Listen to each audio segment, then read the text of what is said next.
Ouh là là, qu'est-ce qu'il fait froid. Et si on allumait un feu de cheminée? Oh oui, bonne idée. Allons chercher du bois mort. Du bois mort? Mais oui. Ne sais-tu pas qu'avant de se retrouver dans notre cheminée, le bois de l'arbre était vivant? L'arbre est un être vivant qui croît en hauteur et en largeur. Mais attention, il ne pousse pas n'importe comment. Il a un cycle de vie précis. Voici le cycle de vie d'un arbre. En hiver, il fait froid et il y a peu de soleil. Les arbres ne poussent pas, ils sont en dormance.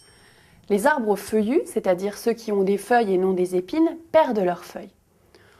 Au printemps, il fait plus chaud, les bourgeons se développent, ainsi que les tiges et les feuilles, puis les fleurs. En été, le soleil permet aux fruits de pousser. En automne, les fruits sont mûrs et les feuilles tombent. Le cycle peut alors recommencer. Mais pour grandir, est-ce qu'il faut qu'ils mangent et qu'ils boivent comme nous? Tout à fait. C'est la sève qui contient l'eau et les nutriments dont ils ont besoin pour fabriquer de nouvelles feuilles et du bois. Grâce à leurs racines, les arbres pompent la sève dans le sol. Elle remonte dans le tronc, puis dans les branches et les feuilles. En plus de la sève qu'ils pompent dans le sol, l'arbre crée sa propre sève grâce au soleil. Et puis tu sais, les arbres font des réserves. Ils stockent de la sève dans leurs racines pour fabriquer de nouvelles feuilles l'année suivante. Au fait, on m'a dit qu'on pouvait connaître l'âge d'un arbre. Comment est-ce possible? Eh bien, il suffit de compter les anneaux de croissance dans son tronc. Chaque année, quand l'arbre n'est pas en dormance, le tronc augmente en largeur, car l'arbre fabrique du bois nouveau. C'est cette croissance qui forme les anneaux que tu observes. Il suffit de compter l'âge de l'arbre. Mais alors pourquoi certains anneaux sont plus épais que d'autres? Eh bien, les anneaux épais indiquent les années où le climat et les conditions de croissance étaient favorables, alors que les anneaux fins montrent qu'il faisait trop froid ou pas assez humide pour que l'arbre puisse pousser correctement. En tout cas, je suis bien content qu'il existe des arbres qui donnent des pommes. C'est tellement bon. Bon, oui, ce serait meilleur s'il n'y avait pas de pépins à l'intérieur.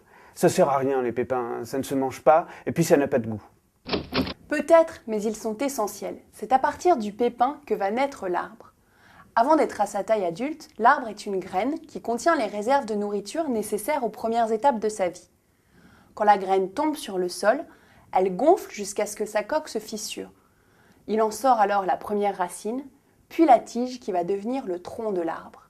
Enfin, les feuilles apparaissent. Tu vois que c'est très utile. De toute façon, dans l'arbre, tout est utile. Le bois, par exemple. Non seulement il sert à nous chauffer, mais il permet aussi de fabriquer plein de choses, telles que les crayons, les jouets, les meubles ou le papier. Et puis, il produit de l'oxygène. Qu'est-ce qu'on ferait sans lui? Les arbres naissent d'une graine. Ils poussent en hauteur et en largeur. Quand ils sont plus grands, ils vivent au rythme des saisons. Ils grandissent quand il fait chaud et se reposent en hiver.